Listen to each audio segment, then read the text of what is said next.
مدار پاک کی دل سے عزت اور احترام کرتا ہوں. سارے اولیاء کرام کا، غور سے سننا جوانوں، غور سے، سارے اولیاء کرام کا دل سے ادب اور احترام کرتا ہوں. سارے صحابہ کا ادب اور احترام کرتا ہوں.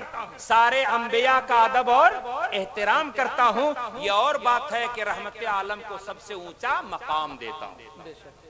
سارے صحابہ کی عزت کرتا ہوں. ذرا غور سے سنیے گا، سارے صحابہ کی عزت کرتا ہوں. یہ اور بات ہے کہ خلفاء اربعہ ابو بکر و عمر عثمان علی کو عزت دیتا ہوں. لیکن اس کا غور سے سننا، اس کا مطلب یہ نہیں کہ بدبخت مولائیوں کی طرح، رافضیوں کی طرح خالی حضرت علی کو عزت دوں، ابو بکر و عمر کو عزت نہ دوں. یہ نہیں ہو سکتا. یہ نہیں ہو سکتا. عزت ہوگی چاروں خلفاء کی، کیا کہنے، عزت ہوگی سارے صحابہ کی.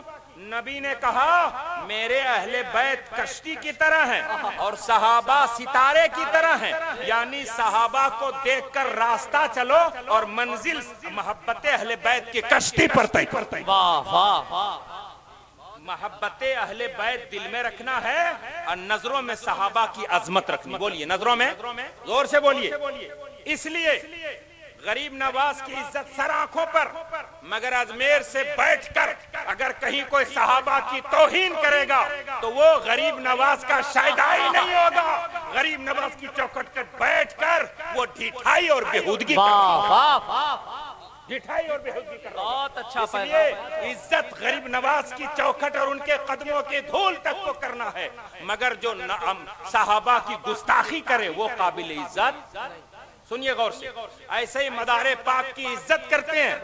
سارے اولیاء کی طرح ہم ان کو اونچا مقام دیتے ہیں، مگر کوئی وہاں کا پیر اگر کہے کہ کعبے کا طواف نہیں مزار کا طواف ہے تو ہم اس کے اس بات کو جوتے کی ٹھوکر پر رکھتے ہیں.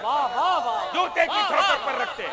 اور سے سن لو، جوتے کی ٹھوکر پر رکھتے ہیں. اس لیے کہ ہم اولیاء کے ادب اور احترام میں کعبے کی توہین کرنے والے نہیں ہیں. ورنہ پھر یہودیوں میں اور اس میں فرق کیا رہے گا؟ یہی جرم تو یہودیوں نے کیا، یہی جرم تو عیسائیوں نے کیا. اس لیے یہ جو جاہل پیر گھومتے ہیں، سنو کان کھول کر، یہ جاہل پیر گھومتے ہیں، اس سے بچو اور علم والے پیر کے ساتھ رہا کرو. مذاق بنا لیا ان جاہل پیروں نے، بدنام کر دیا ہے پیر اور مریدی کو، دکانداری کر دی اس کو. اس لیے جوانوں آپ سب سے التجا ہے، علماء اہل سنت سے مضبوط جڑے گئے انشاءاللہ. علماء اہل سنت سے مضبوطی سے جڑیں، مضبوطی سے. ضلع بھدوہی کے قریب جو بھی ہیں ہم لوگ آپ کے خادم ہیں. کسی طرح کا کوئی مسئلہ ہو بتائیں نا. ابھی اس نے فون کیا، نام نہیں بتایا، یہاں کا تھا، ملا بتا. پورے دلائل آپ کے پاس ہوں گے انشاءاللہ، پھر آپ مضبوط ہوں گے. ورنہ ابوالکلام آزاد نے کہا تھا کہ وہابیوں کے پاس ہتھیار نہیں ہے، ان کا ہر فرد سپاہی بنا گھوم رہا ہے. سنیوں کے پاس ہتھیار بہت ہیں مگر سپاہی سو رہے ہیں.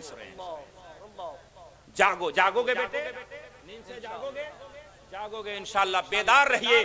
اگر آج بیدار رہیں گے تو کربلا والوں کی روحیں آپ کو دعائیں دیتی نظر آئیں گی، دعائیں دیں گی کربلا والوں کی روحیں. اس لیے کربلا والوں نے مکان کے لیے قربانی نہیں دی تھی، کپڑے کے لیے قربانی نہیں دی تھی. کس لیے قربانی دی تھی بولو؟ دین کے لیے اور ایمان. بولیے دین اور یہی روشنی لے کر جائیے. اللہ رب العزت آپ سب کی حاضری قبول فرمائے. اللہ تعالی ہمارے ان اساتذہ کرام کی عمروں میں برکتیں عطا فرمائے، ان کی روزیوں میں برکتیں عطا فرمائے. پروردگار فارغ ہونے والے طلبہ کو علم کی لذت سے اور عمل اور اخلاص کی برکت سے مالا مال فرمائے.